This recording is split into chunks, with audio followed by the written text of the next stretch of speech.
Hello বন্ধুরা, আসসালামু আলাইকুম। পাপড়ি মাশরুম অ্যান্ড অ্যাগ্রো ফার্মের পক্ষ থেকে সবাইকে শুভেচ্ছা।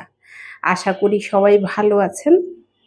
একজন শ্রদ্ধেয় নতুন উদ্যোক্তা জানতে চেয়েছেন মাশরুমের পিন হেড দেখতে কেমন এবং পিন হেড আসার পরে আপনি জানিয়েছিলেন আলাদা পদক্ষেপ নিতে হবে।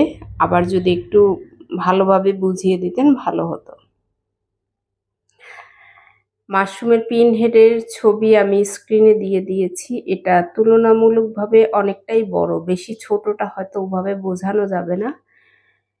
অর্থাৎ সাদা পিনের মতো বের হয়।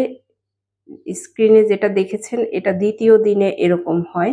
আপনাকে প্রতিদিনই খেয়াল রাখতে হবে পিন হেড আসা মাত্রই যদি আপনি পানিটা স্প্রে করতে লেট করেন সেক্ষেত্রে আপনি ওজনের দিক থেকে ঠকে যাবেন।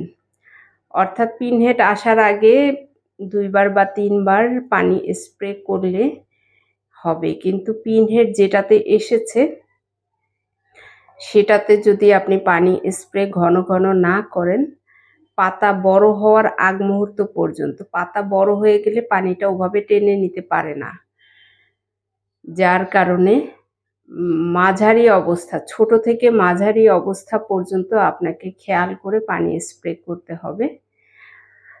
তাহলেই আপনি ওজনের দিক থেকে সঠিকভাবে ফলনটা পাবেন।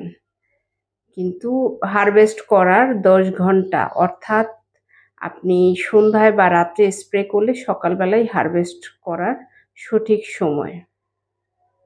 আশা করি ভিডিওটি দেখে আপনি নিজেও জানতে পারলেন এবং যারা জানতেন না তারাও জেনে নিতে পারবেন। ভালো থাকুন, সুস্থ থাকুন এবং নিজ ঘরে ঘরে মাশরুম চাষ করে নিজের পুষ্টি চাহিদা মিটিয়ে তুলুন। ভালো থাকুন। আল্লাহ।